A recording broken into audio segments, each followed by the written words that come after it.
Welcome to APSS Bookselling University. This course is Publishing with a Purpose, Understanding Your Publishing Options, and I'm your instructor, Jared Kuritz. As a topic expert, I am the managing partner of Strategies Literary Public Relations, the director of the La Jolla Writers Conference, and the co-publisher of Nightstand Press. With Strategies, we work on literary development, business modeling, and marketing and public relations with clients of all genres and every level of experience. As the director of the La Jolla Writers Conference, for the last 18 years, we have put on a national conference that celebrates the art, craft, and business of writing. And as the co-publisher of Nightstand Press, we are excited to bring small and big books to market in nearly every genre. The goals of this course are to introduce you to the various publishing options, introduce the components, role players, and process for each publishing option, introduce the requirements, benefits, and drawbacks of each option, and introduce questions to determine what methods of publishing make the most sense for you. As with all courses I teach, I try to answer as many questions as I possibly can.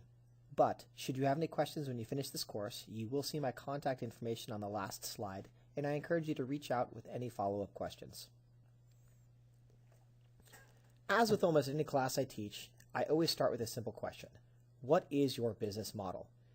The reason I ask this question is because it is universally applicable to all aspects of publishing and is a foundational component in having a successful publishing and business. You'll see two pictures on here. One represents an author on the left who happens to be a realtor. She's writing a book, perhaps it's called 10 Questions for Every First-Time Homebuyer. The picture on the right represents author B. We'll call him Joe. Joe is a fiction author who writes, let's call, mystery fiction. Sue on the left, as the realtor, has a completely different business model than Joe, even though they're both writing books. When we ask the question, what is your business model? The question we're really asking is, how do you plan to create, deliver, and capture value from what you're bringing to the marketplace? While I do a completely separate course on business modeling, I will briefly leave you with these few examples. With Sue, the realtor on the left, her book is designed and created in order to generate more clients for herself. What is she creating? Well, she's creating a book. She may create it in both print format and ebook format. How is she delivering it? Well, for Sue, she doesn't care about retail sales. What Sue really wants to do is be able to use that book as a fancier version of a business card for herself. She'll be handing those books out to potential clients. She may even do certain talks where she gives them away back of the room.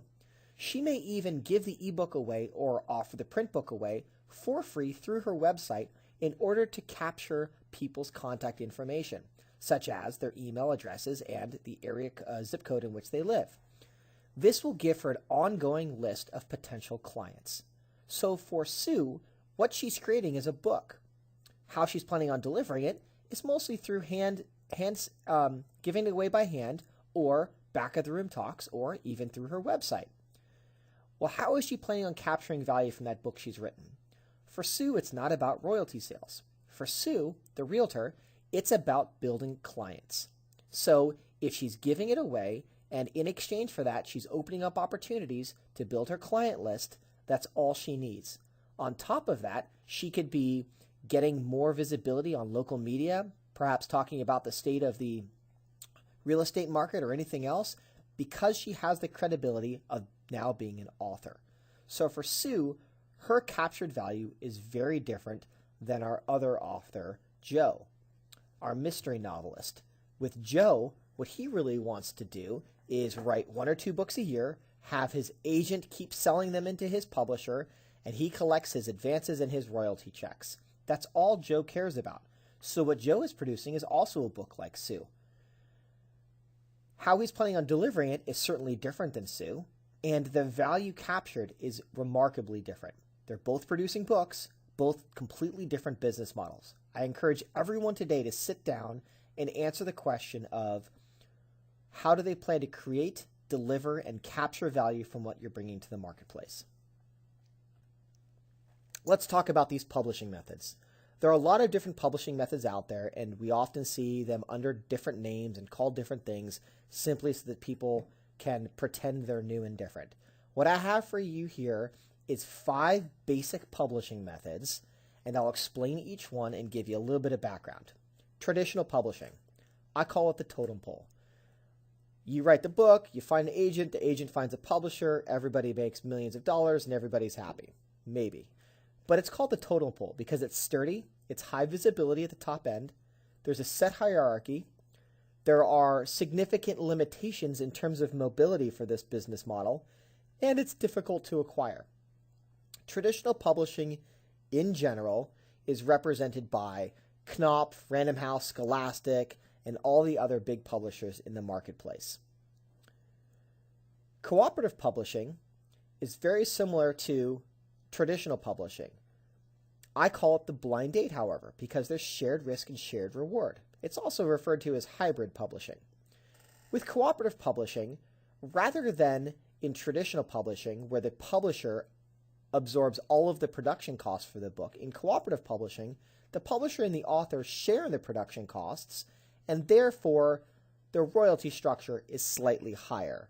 Traditional publishing by far has the lowest royalty structure for the author, where they get between 8 and 12%, whereas with cooperative publishing, you can get upwards of 30%. With small press publishing, it's set up almost exactly like traditional publishing, but I call it the haystack. It can be a great alternative to the traditional big publishing houses if you can find the needle in that haystack. Traditional publishing is set up so that the publisher does all of the production components, absorbs all of that cost, but very rarely is there an advance to the author, but the author generally can enjoy a slightly higher royalty structure.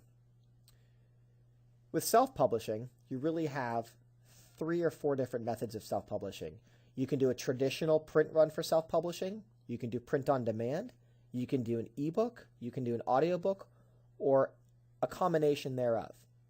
The reason the audiobook and the ebook don't come into play or discussion with small press publishing, cooperative publishing, or traditional publishing is because when you license the rights of your book to a traditional publisher, a cooperative publisher, or a small press publisher, they also generally want the rights to the ebook and the audiobook, and therefore they will be producing those as well.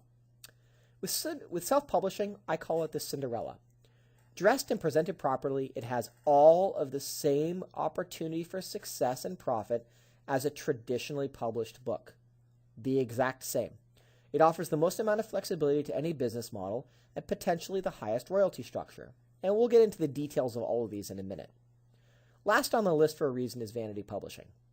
I call it the Taco Bell burrito. It's not worth too much of my time or yours, but it's important to identify so you don't get trapped in its web. It's costly with no long-term upside for most business people and is a very limited purpose. Like a Taco Bell burrito, it may have the right look and feel to it, but it really isn't authentic. With vanity publishing, you basically take your book, your manuscript, and you send it off to a company that promises to edit it, do a cover design, do an interior design, and set it up for distribution. But in reality, you're basically sending your book off to a Kinko's that's charging you a service fee for packaging up that book and sending it back to you. It has no vested interest in a vanity publisher has no vested interest in the long-term success of your book, and therefore it doesn't care whether or not it does a good job packaging your book together. They make their money based on the service fee of packaging your book, not on the sales side. A traditional publisher, a cooperative publisher, and a small press publisher make the majority of the money off of book sales. So they're only successful if your book sells. Therefore, they have a vested interest in successfully packaging and marketing your book.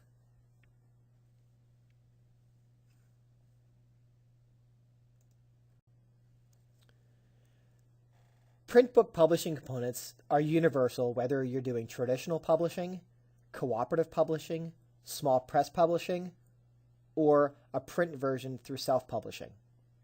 You need editing, cover design, interior design, printing, and distribution. There's no magic to it. It's the same 5 components, whether you're doing it, you're overseeing it, or you're having a publisher do it for you.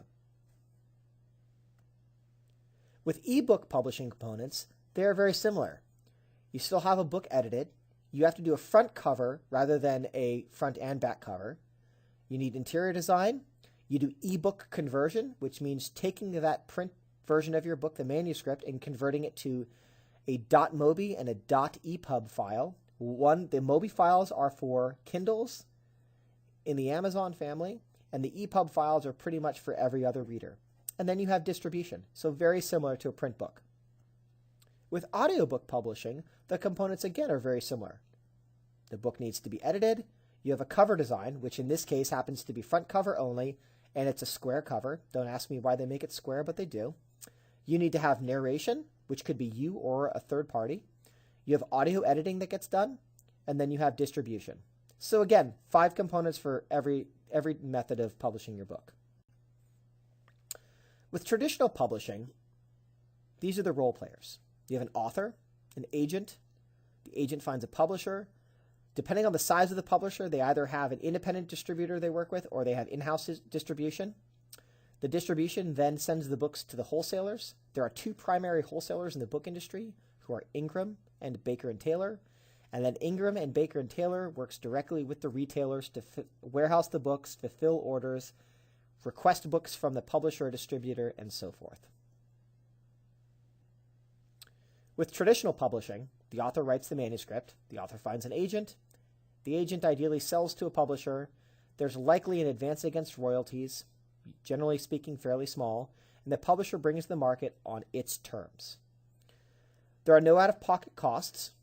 The agent warning here is that the book industry has been ever-changing, and it's important to understand that the role of an agent is becoming more and more antiquated. Therefore, agents are trying to reinvent themselves. Agents are now charging editing fees, they're charging fees for creating book proposals, they're charging fees for things that they normally did for free. An agent makes their money off a percentage of the sales. They also make money off of a percentage of the advance they get you. An agent makes 15% of anything you as the author gets. So their job is to create really good relationships with publishers to get your book ready to sell in and then to sell your book in. So if you come across an agent that's trying to charge you for services, run in the other direction and don't contract with them. The author has no or very limited control over the creative and publishing decisions, including the timeline. With traditional publishing, they get the smallest level of royalties, usually somewhere between about 8 and 12%. There's limited publishing or distribution responsibilities for the author. Pretty much the author needs to share with their publisher what their PR and marketing activities are so that they can make sure books are available in distribution appropriately. There's little to no flexibility for non-retail sales opportunities. This means if you plan on wanting to do back-of-the-room sales, you would actually have to buy your book back at retail price in order to then sell them back of the room, which means you're making the same royalty you would if the book sold through a bookstore. And the author needs to do his or her own PR and marketing. With cooperative publishing, the role players are very similar. There's an author. Sometimes you do or don't need an agent with approaching cooperative publishers. Then there's the publisher, distributor, wholesaler, and retailer. So it's virtually identical except for, in some cases with cooperative publishing, you do not need an agent.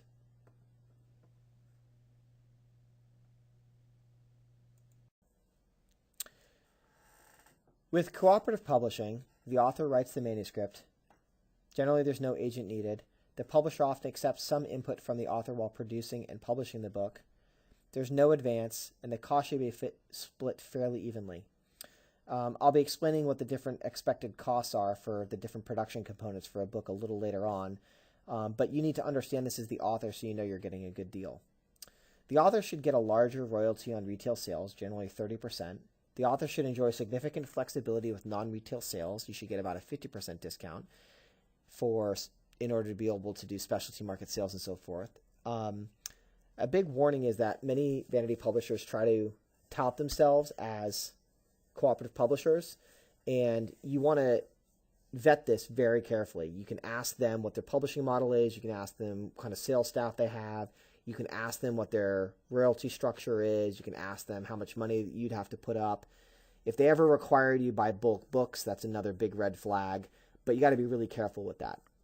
The cost must be shared equally, and the author needs to do his or her own PR and marketing.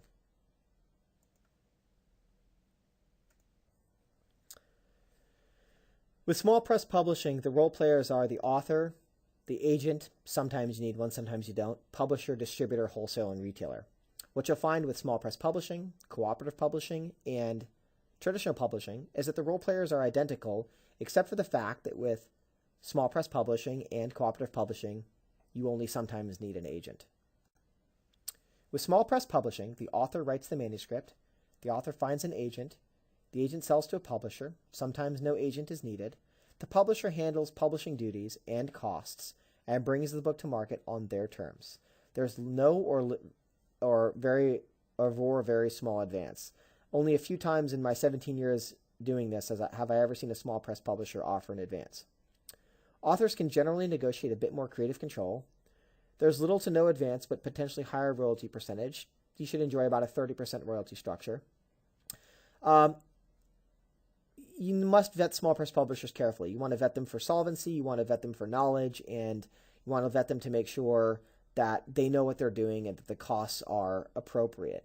A lot of times you have small press publishers that frankly just don't know what they're doing. They want to jump into the publishing industry. With your knowledge that you gain today, you'll be able to vet them better and know whether or not they know, their head from their toe. Authors should have more flexibility for non-retail sales. Again, you should be able to negotiate about a 50% discount, and the author needs to do their own PR and marketing.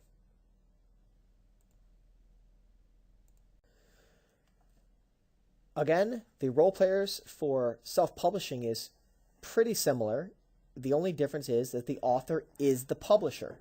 And this is a very important point that I try to make with people, is that when you choose to self-publish, you're playing the role of the author and the publisher. There's the distributor, the wholesaler, and the retailer. But I want to make this point very, very clear. When you self-publish, you are starting a publishing imprint. When you start a publishing imprint, you are saying, I am a publisher. It just so happens that a book you have written happens to be the first book that you're publishing under that imprint. That could be the only book you ever publish, or you could go on to publish 5,000 more books if you want to, or anything in between. The difference between self-publishing and putting your book up on Amazon and letting Amazon put their name on it and CreateSpace put their ISBN on it is that it is then being published by CreateSpace. That is, by definition, vanity publishing. When you start your own imprint, you have your own ISBNs assigned to your imprint. You own your design files. You own your cover files. You are the publisher. There's a big difference there, and there's a big difference in the eyes of reviewers, media, and so forth when you do it that way. That's why there are plenty of people that have self-published that have become New York Times bestselling authors, and lots of friends and family who think they've self-published but really have vanity published through CreateSpace that say, oh, I've never sold a single book. There's a big difference there. It has to be dressed and presented properly for optimum success. When you self-publish, you wear the hat of both the author and the publisher. You're responsible for putting a team together to produce, publish, and distribute your book. You absorb all publishing costs. We'll go over what those costs are in a little while, and I think you'll be pleasantly surprised that they're not as high as people expect. Once again, you are starting a business. The reality is that you are playing complete control. If done properly, you have all of the same opportunities for success as a traditional publisher. You receive the author, publisher, and agent share from all retail sales, and you have 100% flexibility and 100% revenue from all non-retail sales. You basically own the rights. You do own rights to your book. So if it costs you $4 a book to print and you sell your book for $14, you make a $10 profit. The author still needs to do his or her own PR and marketing.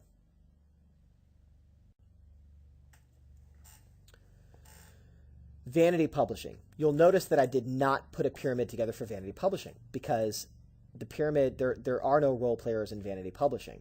You send your manuscript off to a company that supposedly edits, packages, and prints and distributes your book. Books are sent to you. The vanity publishers sometimes provide limited distribution and often charge a royalty on sales in addition to all the fees they've charged you for producing your book. So it would be the equivalent of taking your manuscript to Kinko's, asking them to create a book out of it, them not only charging you to create a book out of it, then if anyone else buys that book, them charging you a royalty on everyone that buys that book. Kinko's doesn't have any vested interest in the ongoing sale of that book. Neither does a vanity publisher. Vanity publishers make their money off of the service they provide of packaging up books and mailing them back to people. So they deal in volume. They don't care about whether a book sells or not, so they don't care about the quality they send you back. And the distribution really refers only to placement on limited.coms, which is something you could accomplish yourself in 3 or 4 minutes online. Vanity published books are often not packaged properly, cost 4 to 8 times the normal amount to produce. And if you're going to go that route, you might as well vanity publish through CreateSpace by uploading your files to them, because it's faster and costs you thousands of dollars less. The reason vanity publishers are in business is because they convince people that they really are quote-unquote publishers, and they get everybody excited that they have a publisher now, which is really unfair. It's not conducive to any business models because it costs too much, the product is low quality, and the dependability is bad, and you can't buy books at a reasonable rate for back-of-the-room sales. It's ideal in very limited situations. I always give this example, and it's kind of morbid, but the only example I can give you that it's ever been conducive in is if there's a person on their deathbed and they've got a manuscript and they really want it to be published to be able to give to friends and family, well, then you send it to a vanity publisher and they package it and send it back, and you're not really worried about retail sales or anything else, so because you're just giving the book away. But I always tell people, if you're going to do that, you might as well just do it with POD, because it's going to be thousands of dollars less. So again, there is no place in publishing for vanity publishing. They are what gives publishing a bad name, unfortunately.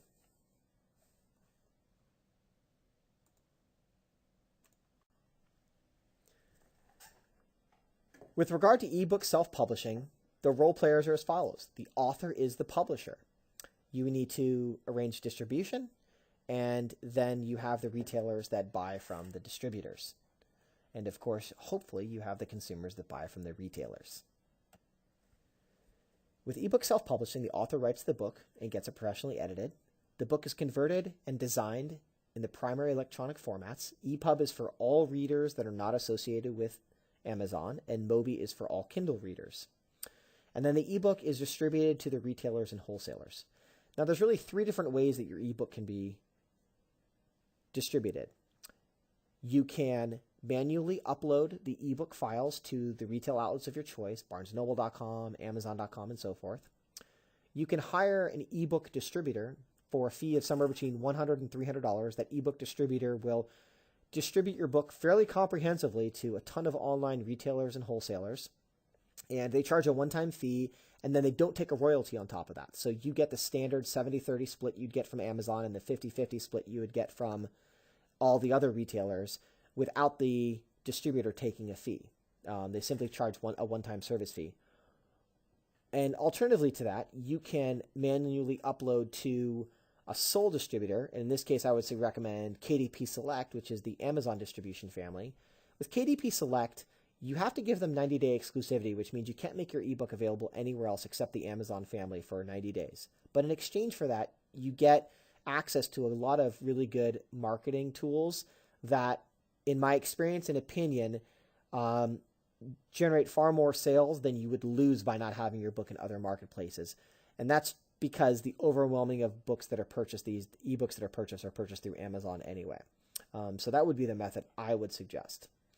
Most e-publishers, people who say we're ebook publishers, may convert the manuscripts to the electronic formats and do limited distribution, but it's kind of silly to hire an ebook publisher, because what happens is you pay them to convert your book, then they take a royalty on all sales, and you're making less money per book.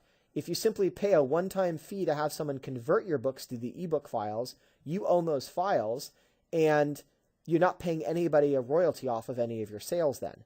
You could then hire for a one-time fee to have comprehensive distribution, or do the distribution yourself for free, and again, you're not giving anybody ongoing royalties.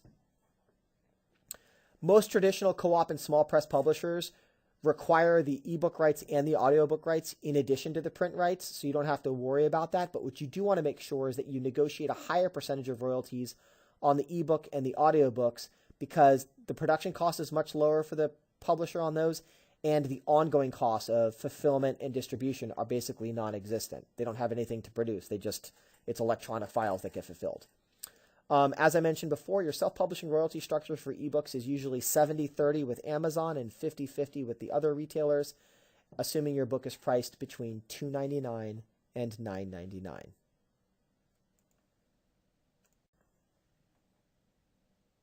With audiobook self-publishing, the role players are very similar to that of ebook self-publishing. The author is the publisher.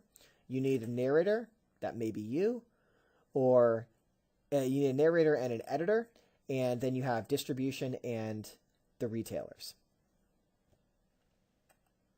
With audiobook self-publishing, the author writes the book and gets it professionally edited if they are self-publishing. The book is narrated by you or a third party. The audio files are edited by you or a third party, and the audiobook is distributed to the retailers. We talked about the different opportunities for distribution for an ebook. For an audiobook, it's fairly similar. You can upload your own audio files for distribution to various outlets like iTunes and Audible and so forth, or you can have a distributor do that. ACX is a great distributor with regard to doing that, but it's a 60-40 split where they get 60% and you get 40% on an audiobook if you do that. Most traditional co-op and small press publishing will want the ebook rights and the audiobook rights, but like I said before, you negotiate a higher royalty. When you self-publish, you need to arrange narration, editing, cover design, and distribution. And there are kind of three basic options when it comes to audiobook self-publishing. What you can do is you can either pay for the narration and editing, whether you do it yourself or you have someone else do it, you can pay for it out of pocket, and then you can manually upload those files yourself. Or you can pay for the narration and editing and then give it to a distributor to upload for you. Or the third option is if you really want an audiobook but you don't have the money for it, because it is a little pricey, you could actually go to a company like ACX, which is an audiobook distributor, and they have a list of editors and narrators that will do your book for a percentage of sales. So what you do is you would find one of those people, have them audio edit, narrate your book, and then ACX would distribute it with exclusivity. If they have exclusivity, they have to have exclusivity if you do it this way, because they get 60%. With the remaining 40% is split 50-50 between you and the narrator who's doing it for a percentage of the take. The third option is if you have the files done yourself, you can offer exclusive or non-exclusive distribution to ACX. If you offer them exclusive distribution, you get 40% and they get 60%. If you offer them non-exclusive distribution, you get 20%, they get 80%, but you're able to then distribute your book to other outlets as well.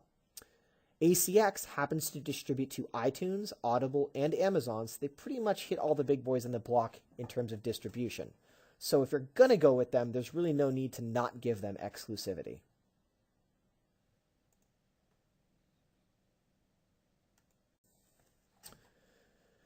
Book production components. These book production components are fairly universal for any book. Whether you are self-publishing or traditionally publishing, these are who the role players are and the components are, and you'll understand what your responsibilities are if you choose to self-publish. The author writes the manuscript. A marketability read identifies the PR and marketing strategies, platform and branding, and ensures that the content really maximizes each. This is particularly important if you're planning on doing specialty market sales or back of the room sales, or you're trying to position yourself as an expert and so forth. You really want to make sure that you hit a home run and you write for marketability. A content editor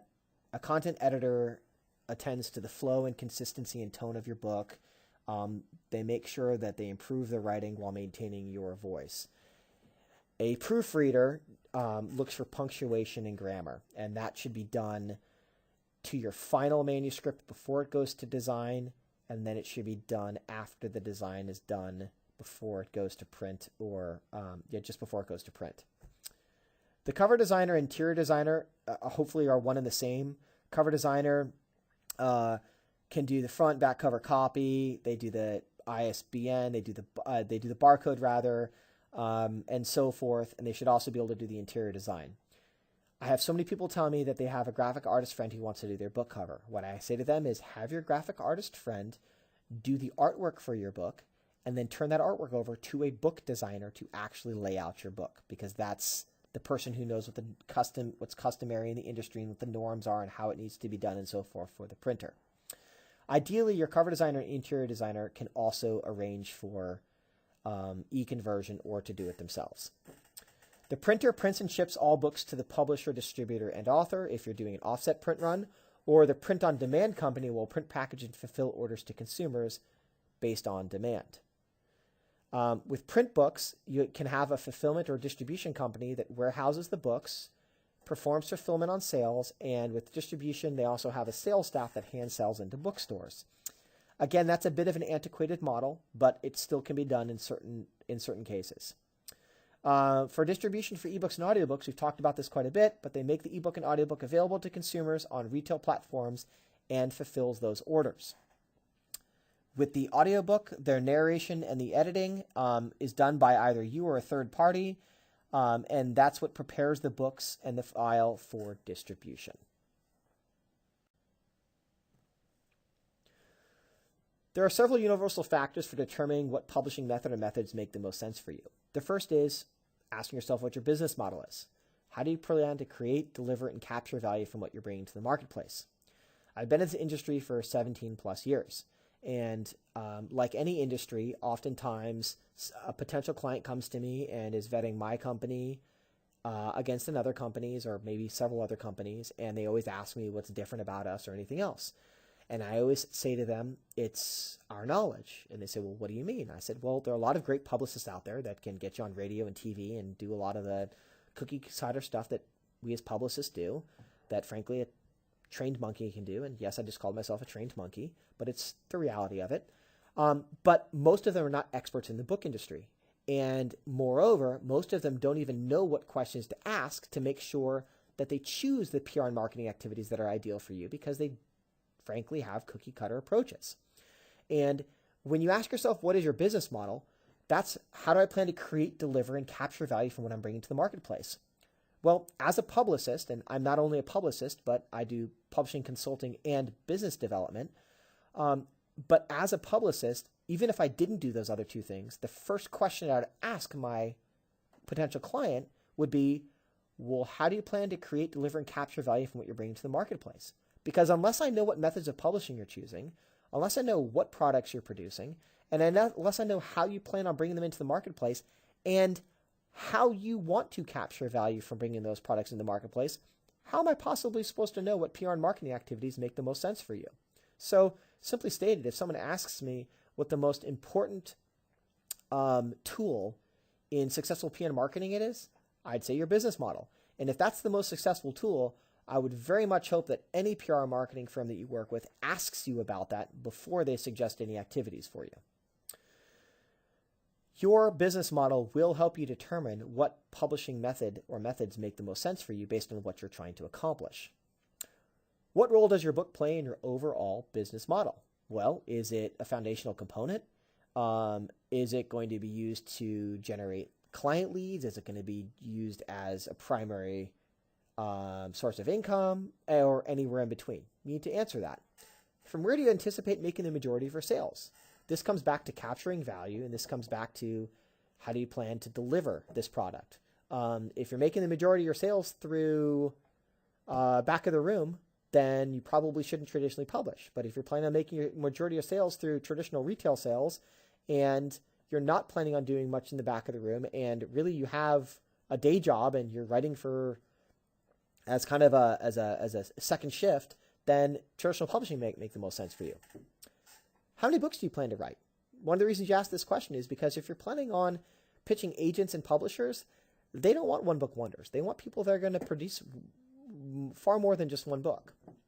How vital are the characteristics of your book to your overall business model? The title, the branding, the points you're trying to make, potentially the characters, if it's fiction or not, the overall characteristics. The reason I ask this is because if you go with traditional publishing or a small press publisher or cooperative publisher, oftentimes you license the rights of that book to them. So they have the right to change those characteristics. And those characteristics are vital to a larger business model for your branding purposes and your platform development.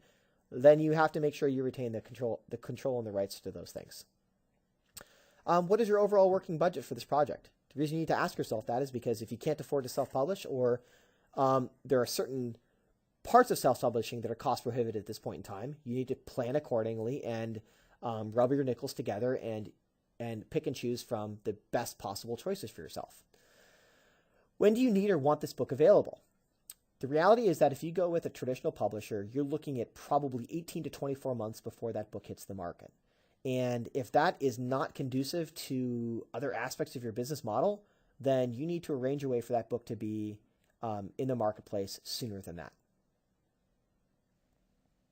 How much time do you have to devote to the overall book project? Okay, again, there's not a lot of extra time that goes into this. If you self-publish, as an example, there are 5 components: editing, interior design, cover design, printing, and distribution. Well, someone else does your editing, and all you do is accept or delete or track changes or whatever, and you're going to do that anyway when you write a book, whether you traditionally publish or self-publish, so that's a wash. Interior design and cover design and ebook conversion and all that jazz. Well, if somebody else does that for you, you're simply looking at it and telling them what you like and don't like and having them adjust accordingly. So there's not a lot of time there, and frankly, once those activities are done, you never have to go back to them. Printing and distribution. Well, if you go with an offset printer, they print the books and send them where you want them to go, usually to your distributor, and you're done with it. So there's not much after that project. After that kind of is done, it's done. There's not ongoing work with that. Distribution. The responsibility you have with distribution as a self-published author would be the same responsibility you have as a traditionally published author. As a traditionally published author, you have to make your publisher aware of your PR and marketing activities so they can move books accordingly. As a self-published author, you make your distributor aware of your PR and marketing activities so they can move books accordingly. So it's the exact same amount of work. So not to say there's not more work that goes with self-publishing than with traditional publishing, but the time investment is all front-loaded, and the majority of the work is done by independent third-party vendors, and you're simply managing them until that particular work is done, and then it's completed and it's not something that is ongoing. Do you have the skills to multitask, delegate, and manage? Most people do, and if you license the rights of your book to a traditional publisher, you're already delegating. Self-publishing would require a bit more juggling. Do you have a comprehensive understanding of all aspects of the publishing process and publishing timeline? I often laugh every time I read this question inside because obviously you probably don't, and that's why you're hopefully listening to this class and getting something out of it, but you are several, if not many steps ahead of most of your colleagues who are also thinking about producing books because you're taking the time to learn right now. Do you currently have a plan to create substantial built-in marketplace for your book or books?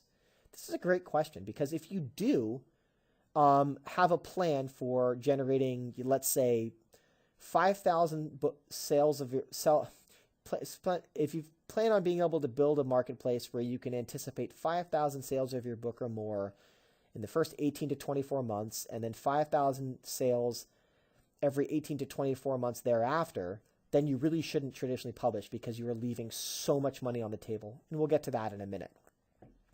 By what means do you plan to promote and market your book or books? This goes back to your overall business model. Until you know, if you say, I want to do X, Y, and Z activities, I want to do back of the room sales, I want to do specialty market sales, I want to do speaking engagements and so forth, well, that really lends itself to self-publishing. If you say to yourself, I just want to do traditional PR, I have a day job, or I don't want to be a full-time writer and promoter of my book, then you're better off with traditional publishing. So you really have to ask yourself what you want to do, where you want to commit your time, and so forth. With small press publishing, in the bottom right-hand corner in green, you're looking again at a $14.95 cost. With small press publishing, remember, the publisher absorbs all of the production costs. The bookstore and the distributor still get their 65%. You get a 70-30 split, identical to that of cooperative publishing. So you can make $1.57 or $7.47 again, based on whether or not it's retail sales or back of the room sales that you've purchased yourself to sell back of the room. So on 5,000 copies, you're making $7,800 or $37,000. Again, however, remember that you have to take the risk of either buying those books at full price to then sell back of the room, or getting a retailer to come in and sell books at your event, which is not always the easiest thing. Last one, audiobook and ebook self-publishing. Your ebook royalty, you set the price. You want to set the price between $2.99 and $9.99 in order to get the 70-30 split and 50-50 split between Amazon and the other retailers. If you directly fulfill ebook orders, you're making 100%. With the audiobook, if you go through a traditional distributor for audiobooks like ACX, they set the price. But they're really good at setting the prices, and they set a price that they think will actually sell. On a $14.95 print book, the audiobook price would probably be around $22 or $23 is my guess. If you do exclusive distribution with the audiobook, you get 40%. Non-exclusive distribution, you get 20%. And direct distribution, you make 100%. What you can tell by looking at these numbers is what's going to make the most sense for your overall business model, and what's going to make the most sense for you in terms of royalty structure, cost, risk, reward, and so forth.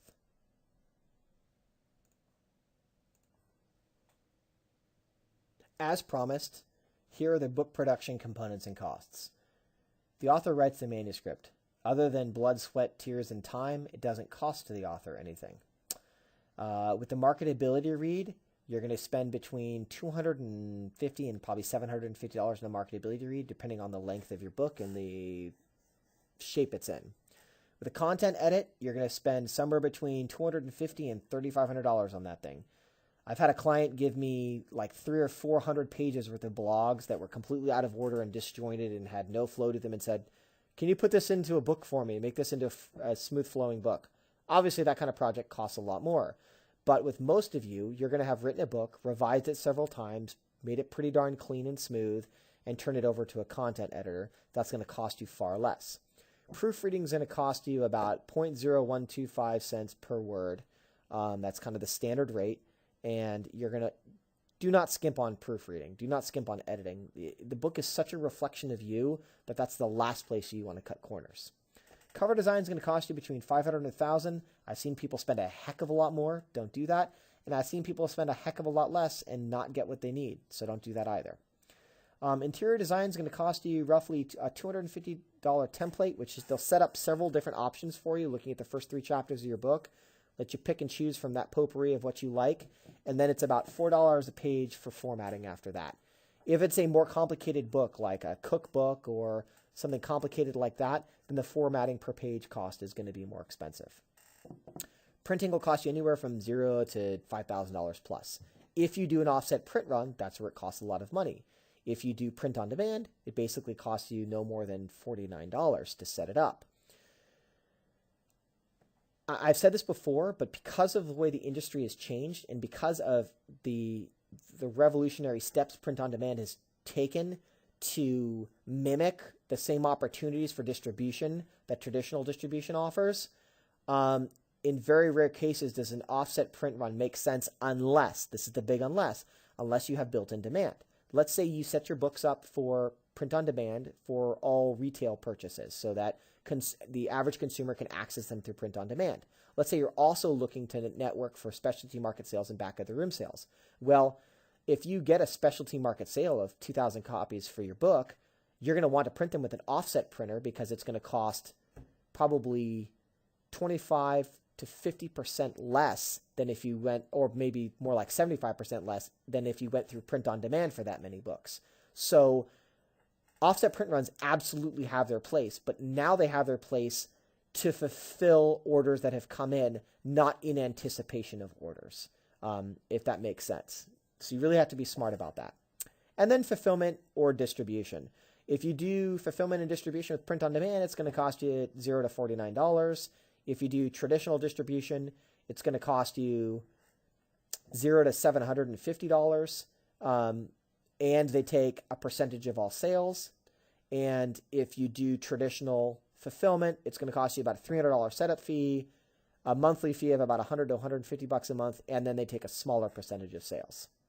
So that really represents all of your costs. So if you look at this and you say, okay, I also have ebook conversion, call that somewhere around $300 to $400, and I may or may not do audio. That'll cost me maybe $1,500 to $2,500.